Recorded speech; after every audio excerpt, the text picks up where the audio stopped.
तो दोस्तों आगे बात करते हैं crafts trade and towns in post modern age. दोबारा ये जो चैप्टर है अपनी थीम शुरू कर रहा है फ्रॉम स्काइथियंस, पार्थियंस, बैट्रियंस और संगम एज के बारे में पूरा का पूरा। तो ये पोस्ट मॉडर्न एज के बारे में आपको बता रहा है। तो उसके बारे में तीन चीज़ें हम लोग यहाँ पर पढ़ेंगे: क्राफ्ट्स, ट्रेड और टाउन्स। इन तीनों के बीच में कोई लिंक है?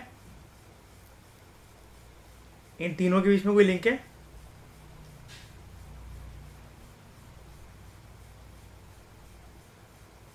बताओ, हाँ या ना? कोई लिंक है? हो सकता है इन तीनों के बीच में? नहीं?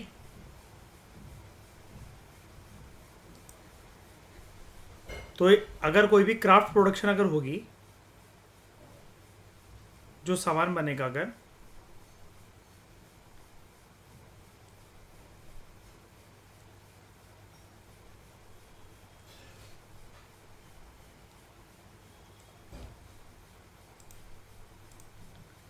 उससे ऑब्वियस ही बात है, अगर सरप्लस प्रोडक्शन होगी, अगर सरप्लस प्रोडक्शन होगी तो व्यापार भी होगा, है ना? अब अगर व्यापार होगा तो उसके चलते उससे आई हुई प्रॉस्पेरिटी से डेफिनेटली जो अभी तक जो मान लो कि कोई एक विलेजेस हैं वो क्या बन जाएंगे? टाउन्स। ये सिंपल सा एक लिंक है इसके बीच में। ये तीन चीज़ें: क्राफ्ट प्रोडक्शन, ट्रेड और ये हो गया आपका टाउन। ठीक है? तो जो टाइम पीरियड है which belongs to the Shakas, Kushans and Satavahanas, और तीन जो अर्ली किंगडम्स हैं, Chola, Chera, Pandya, that is a period from third century B C to second century C, या फिर थर्ड सेंचुरी सी आप कह लो। ये सबसे ज़्यादा फ्लरिशिंग पीरियड था in the history of crafts and commerce in ancient India. अब सिर्फ इसके बेसिस पर ना, ये जो पहला एक इंट्रोडक्टरी जो पैराग्राफ है, जो लाइन है, ये इससे आपका मेंस का क्वेश्चन बन सकता है। क्राफ्ट प्रोडक्शन और ट्रेड के बारे में अभी तक उन्होंने प्रॉपर तरीके से एक होलिस्टिक क्वेश्चन नहीं पूछा है मेंस में, यूपीएससी वालों ने। अब ये क्वेश्चन आने वाले सालों में बन सकता है कि थर्ड सेंचुरी बीसी से लेकर सेकेंड सेंचुरी सी था, या फिर पोस्ट मॉडर्न एज के अंदर, क्योंकि ये छोटी मोटी बात नहीं है। अगर हम लोगों को इसको पढ़ना होता तो हम पोस्ट मॉडर्न एम्पायर जो नॉर्दर्न इंडिया में पढ़ा हमने, जो यहाँ पर साउथ इंडिया के अंदर हमने संगम एज को पढ़ा, संगम लिटरेचर को पढ़ा, उसके कंटेक्स्ट में ये वाली बात फिट हो जाती। लेकिन सेपरेट टॉपिक बनाकर लिखा गया है। ये देखो यहाँ पर पूरा का पूरा ये अलग टॉपिक है, और ऊपर से ये वाली लाइन कि जो टाइम पीरियड था, it was the most flourishing period in the history of crafts and commerce in ancient India. Comment, critically analyse, examine. ठीक है? ऐसा क्वेश्चन आ सकता है। तो क्राफ्ट की जो प्रोडक्शन हुई, it started growing in this period with tremendous impetus, क्योंकि जिस प्रकार से व्यापार और ट्रेड एंड कॉमर्स मतलब कुल मिलाकर बढ़ोतरी अपनी कर रहे थे, जैसे बढ़ रहे थे, फिर चाहे वो इंटरनल ट्रेड हो या फिर वो फॉरेन ट्रेड हो, it was dependent to a great extent, it use to depend on a great extent to the craft, on the craft activities. अब इसके लिए, क्राफ्ट एक्टिविटीज़ के लिए हमें क्या चाहिए?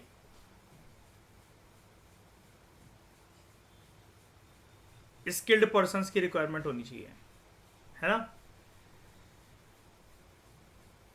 एक टेक्स्ट के बारे में मैंने आपको बताया था, दिग निकाय, बुद्धिज्म में हमने इसको पढ़ा था चैप्टर में, which belongs to pre modern times.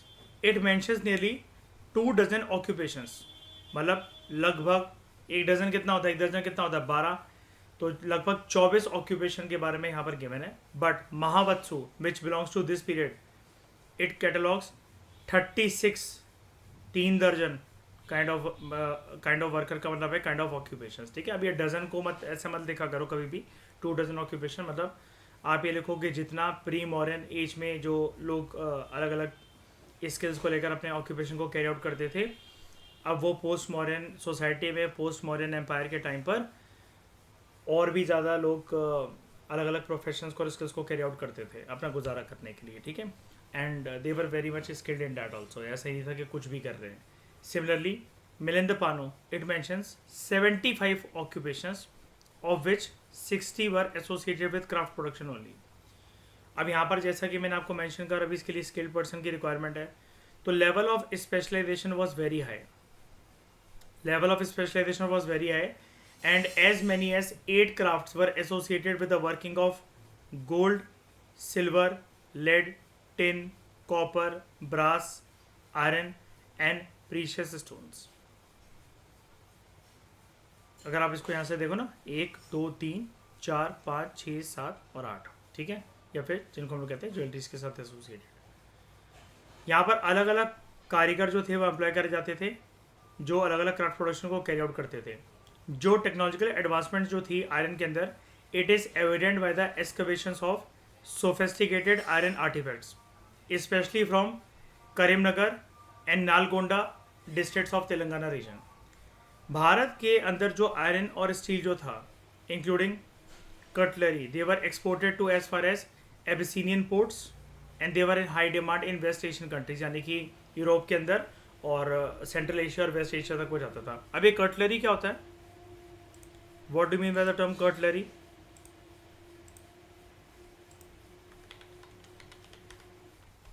क्या होता है कटलरी का मतलब? छुरी, कांटा, चम्मच, ठीक है, ये इसको कहते हैं.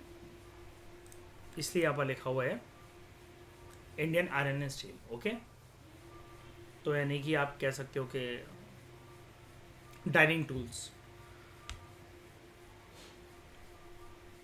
मैन्युफैक्चरिंग जो थी टेक्सटाइल्स के अंदर, silk weaving, arms, luxury articles, handicrafts और टेराकोटा फिगरीन्स, ये भी इस टाइम पर काफ़ी ज़्यादा प्रचलित थी. टेक्सटाइल इंडस्ट्री बहुत प्रोमिनेंट इंडस्ट्री थी. मथुरा, जैसा कि आपने देखा, it was famous for a special type of cloth called Shataka. And Vanga region in the eastern Bengal, it was famous for variety of cotton and silk textiles. अब यहाँ पर डाइंग वैट्स जो थे वो डिस्कवर हुए थे. कुछ कुछ साइट्स में हमें देखने को मिलते हैं, डिस्कवरी हुई उनकी आर्कियोलॉजिस्ट के द्वारा, हिस्टोरियंस के द्वारा, सदर्न इंडिया में, सच एज उरैयूर, अरेकामेडू. ये इंडिकेट करता है कि dying was a thriving craft in the area, मतलब काफ़ी ज़्यादा प्रचलन में था ड्यूरिंग दिस पीरियड. अब ये चीज़ आप कैसे कह सकते हो? अभी हमने प्रीवियस लेक्चर में पढ़ा था किसके बारे में? इंडिगो के बारे में पढ़ा था ना, रोमन एम्पायर के साथ कंटेक्स्ट में. Ujjain was a prominent bead making center Madhya Pradesh के अंदर, ठीक है. Shell industry was in a thriving state, और बड़े सारे जो शेल प्रोडक्ट्स थे which belong to the Kushan period, ये ढूंढे गए हैं. क्वाइन मिंटिंग एक और इम्पॉर्टेंट क्राफ्ट था, और ये जो टाइम पीरियड है पूरा का पूरा 3rd century BC to 2nd century या फिर 3rd सेंचुरी CE, इस टाइम पीरियड पर बड़े सारे हमें अलग अलग प्रकार के जो सिक्के हैं which were made up of gold, silver, copper, bronze, potin and lead, ये हमें देखने को मिलते हैं. अब ये पोटिन क्या होता है?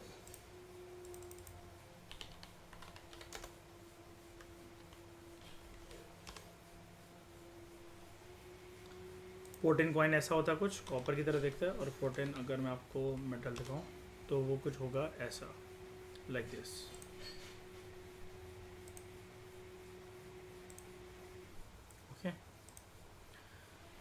जो क्राफ्ट्समैन थे they even made fake Roman coins, ऐसा भी करते थे लोग. Beautiful pieces of terracotta found in profuse quantities in almost all the Kushan and Satavahana sites, specially Yeleshwaram in Nalgonda district. ये एक मास्टर पीस है अपने आप में, और ऐसा जनरली माना जाता है that terracotta was meant mostly for the use of upper classes in towns. ठीक है. उसके बाद जो आर्टिसन से इस टाइम पीरियड के अंदर, they touched new heights of prosperity, and there are numerous inscriptions which refer to donations made by artisans to monasteries. जो जनरोसिटी वाला काम होता था, दान पुण्य का काम होता था, ये हम और ओवर द चैप्टर देख चुके हैं, ठीक है. एंड मोनेस्ट्रीज जनरली जो डोनेशन दी जाती थी वो दी जाती थी, जर्नली कह रहा हूँ मैं, थंब रूल के साथ नहीं कह रहा हूँ, तो बुद्धिज़्म के साथ एसोसिएटेड बुद्धिस्ट मंक्स और उनकी मोनेस्ट्रीज. जो कम्युनिटीज़ थी मर्चेंट्स की, दे वर ऑर्गेनाइज्ड इन ग्रुप्स नोन एज श्रेणीज और गिल्ड्स. इनका जो हेड होता था उसको हम लोग कहते थे श्रेष्ठी। एक और मर्केंटाइल ग्रुप था विच वॉज कॉल्ड एज सार्थ, विच सिग्निफाइड मोबाइल और caravan trading corporation of inter regional traders. जैसा कि मैंने आपको दिखाया था, ये पूरा का पूरा अपना एक फैमिली को लेकर एक कैरावान में, ये कैरावान को लेकर ये ट्रेड करते थे। इनको कैरावान ट्रेडर्स बोला जाता था। प्रीवियस लेक्चर में मैंने आपको दिखाया था लाइक दिस, यहाँ पर, ठीक है, ये पूरा का पूरा। उसके बाद the leader of such guild was called as Sarthavaha. तो लाइक मर्चेंट्स, ऑलमोस्ट सारे के सारे जो क्राफ्ट जो ऑक्यूपेशन थे, जो प्रोफेशन थे, they were also organize into guilds each under a headman called as Jetthaka और Pamukha. These included weavers, corn dealers, bamboo workers, oil manufacturers and potters. जो guilds थे, they were associations of merchants and craftsmen and they used to follow the same profession of dealing in the same commodity. ठीक है, अपने head को भी elect करते थे and they framed their own rules regarding prices and quality to regulate their business on the basis of mutual goodwill. सबका भला होता कि, जैसा कि मैं आपको हमेशा से बताता रहा हूँ, श्रेणीज और guilds they acted as first bankers. मतलब हिंदुस्तान में अगर पहली बार हमें बैंकों की झलक या लोन देने वालों की झलक जो देखने को मिलती है, वो श्रेणीज और गिल्ड्स की देखने को मिलती है। तो they served as banks and they receive deposits from the public on a fix rate of interest, कि हम तुम्हें इतना ब्याज दे देंगे, अपना पैसा हमें देगा, और ये फिर पैसे को रोटेट कर देते थे, जैसे कि मॉडर्न बैंक्स पूरा का पूरी तरीके से काम करते हैं, ये काम इनका था। तो it is interesting to note that around 2nd century CE Maharashtra के अंदर कुछ जो डिवोटीज थे बुद्धिज्म के, they deposited money with the guilds of potters, oil millers and weavers for providing robes and other necessities to the monks. अगर जैसे मतलब मान लो उनको दान में किसी ने पैसे दे ही दिए, अब ये क्या करेंगे पैसे का, इन्होंने तो संसारिक जीवन, भौतिक वस्तुएं वगैरह सबको छोड़ रखा है, तो ये बोलते थे कि हम जो है अपने पैसे को डिपॉजिट कर देते हैं और बदले में जो भी हमें अपना ऑरेंज वाला जो साफिया है, जो गाउन है, जो शेरॉन है, या कुछ भी चीज़ इनको पहननी है या फिर ज़रूरत के लिए चाहिए मंक्स की नेसेसिटीज़ के लिए, कभी भी हम किसी मोनेस्ट्री में ठहरे हुए तो वो तुम हमें देते रहना। सिमिलरली मथुरा में at the same time there is a mention of deposit of a money with the chief of flour, आटा चक्की वाले के पास इनका भी गिल्ड था, for serving daily to the Brahmin, ताकि इनको अपना रोटी या फिर थोड़ा सा आटा मिल जाए। उसके बाद यज्ञवाल्क्य स्मृति, एक ये टेक्स्ट है, it refers to the qualifications and powers of guild officers and also introverts judicial role of guilds. तो जो गिल्ड्स थे, गिल्ड हेड जो थे, गिल्ड हेड्स को यहाँ पर क्या बोला जा रहा है, जैसे कि आप देख सकते हो श्रेष्ठी, ठीक है। तो गिल्ड हेड्स लाइक श्रेष्ठी, हाँ, they use to have a good rapport with the king, इनकी काफ़ी बनती थी राजा के साथ, and according to some Buddhist text they use to accompany the king as part of the official entourage. मतलब अगर कभी भी राजकोषी में धन की कमी पड़ जाए या राजा को अगर कोई भी चीज़ अगर चाहिए, मान लो अपना पैसों से भंडार भरना है अगर किसी भी इमरजेंसी सिचुएशन के अंदर, तो ये उनकी हेल्प कर देते थे। जैसे सरकार की मदद RBI कर देता है ना, ये इसी तरीके से एक लिंक था। और RBI टिका रहेगा, इसको सुनिश्चित करने का काम सरकार का है, ठीक है। तो sometimes they were also appointed as महामत्तास। कुछ जो ऑफिशियल्स थे सच एज भांडगरिक, they were appointed to keep a record of the transactions and conventions of guilds. ये चीज़ कहाँ पर मेंशन है, निग्रोध जातक में।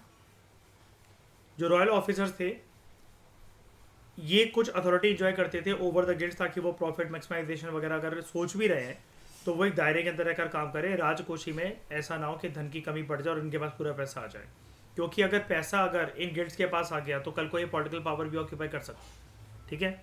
कुछ जो गिल्ड्स थे दे ऑल्सो हैड श्रेणी बल which was some sort of corporate organisation of warriors maintained by these guilds, जैसे मतलब काइंड ऑफ एक तरीके से गुंडे पैसा वसूली के लिए। तो the importance of the guilds can be known from the fact that some guilds also issued coins and seals. तो आपको गिल्ड्स के बारे में कंप्लीट तरीके से इंफॉर्मेशन यहाँ से मिल सकती है।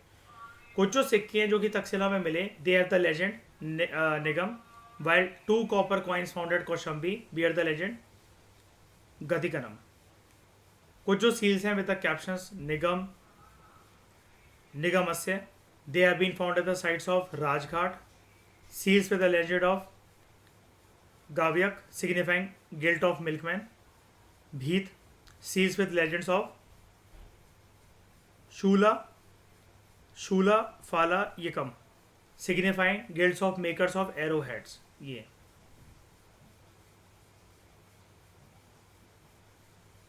ठीक है. And Ahichchhatra seals with the legends of कुम्हाकार सिग्निफाइंग गिल्ड्स ऑफ पॉटर्स.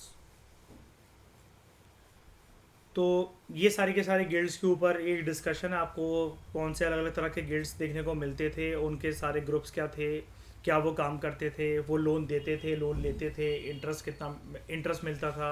और मंक्स भी जो है वो कभी कभार उनको अगर पैसा अगर दान पुण्य में मिला हुआ है तो वो भी इनके पास जमा करवा देते थे. ये सारे एस्पेक्ट्स इंपॉर्टेंट है, आपको याद रखने चाहिए. ठीक है, ये रिवीजन से आपका क्लियर हो जाएगा ये सारी टर्म्स. तो one of the most important features of the post modern period, it was a growth of trade and commerce both internally as well as externally. जैसा कि हम पहले भी डिस्कस कर चुके हैं, there were two major internal land routes in ancient India. एक Uttar Path North India की तरफ which connected northern and eastern parts of India with the north western frontiers. दूसरा दक्षिण पथ साउथ इंडिया की तरफ, नाम से पता लग रहा है उत्तर और दक्षिण, which connected peninsular India western और नॉर्दर्न पार्ट ऑफ इंडिया के साथ. Dakshin Path it started from Kaushambi, Kaushambi near Allahabad and it ran through Ujjayini, modern Ujjain, and it extended further up to Bhrigukaccha और ब्रोच, जो कि एक इंपॉर्टेंट पोर्ट था वेस्टर्न कोस्ट पे, जो कि प्रीवियस लेक्चर में मैंने आपको कवर करवाया था. दक्षिण पथ वॉज फर्दर कनेक्टेड विद प्रतिष्ठान, मॉडर्न पैथान, कैपिटल ऑफ सातवाहंस. और यहाँ पर व्यापार वगैरह बहुत ज़्यादा फ्लरिश हो रहा था बिकॉज ऑफ सी पोर्ट्स वगैरह and different items of imports and exports of the three early southern kingdoms Chola, Chera, Pandya with Roman empire. और साउथ ईस्ट एशिया के साथ इनका व्यापार जो था वो सारा का सारा चलता था. Interestingly, in addition to the articles directly supplied by India, certain articles were brought to India from China, Central Asia and then sent to the eastern part of the Roman Empire. For example, earlier silk was directly sent from China to Roman Empire through the famous Silk Route, but जब Iran का annexation हो गया, after the annexation of Iran by Parthians, silk was diverted to western Indian ports through northwestern part of the subcontinent, और कभी कभार उसका transportation होता था via the east coast to west coast of the subcontinent. तो कुल मिलाकर बात यह है कि ये जो थर्ड सेंचुरी बीसी से लेकर थर्ड सेंचुरी सी का तो जो एरा है, ठीक है, ये बार बार देखो चेंज करता रहता है. यहाँ पर राइटर इनका भी यहाँ पर कुछ फॉल्ट है. जैसे थर्ड सेंचुरी बीसी को अभी बोल रहे थे, फिर सेकंड सेंचुरी सी तक लेकर गए. अब यहाँ पर सेकंड सेंचुरी बीसी आ गया और थर्ड सेंचुरी सी चला गया. तो आप एक ही चीज़ याद रखना, जो 600 साल मैंने आपको बताए थे, थर्ड सेंचुरी बीसी से लेकर थर्ड सेंचुरी सीई तक. It was marked by urban prosperity all over India. और अर्बन सेंटर्स के बारे में हम लोग यहाँ पर ज़्यादा जानते हैं as compare to the village and village life या विलेज इकोनॉमी.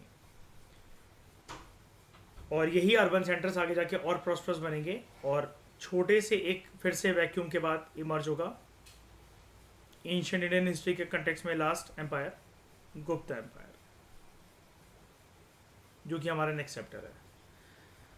तो ठीक है, इसमें ज़्यादा कुछ था नहीं, कुछ टर्म्स हैं बस इंपॉर्टेंट, और कुछ ज़्यादा एस्पेक्ट ऐसा कुछ नहीं था कि जिसके बारे में एनालिसिस बहुत इंपॉर्टेंट हो या फिर डिस्कशन करने लायक हो, क्योंकि ये पूरा चैप्टर जो अभी तक हम पढ़ चुके हैं उसका एक कॉमर्स, ट्रेड और टाउनशिप को रिलेटेड एक थोड़ा सा निचोड़ है, बस ज़्यादा कुछ नहीं.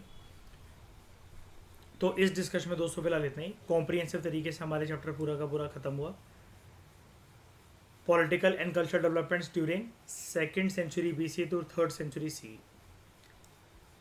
Thank you very much for discussion.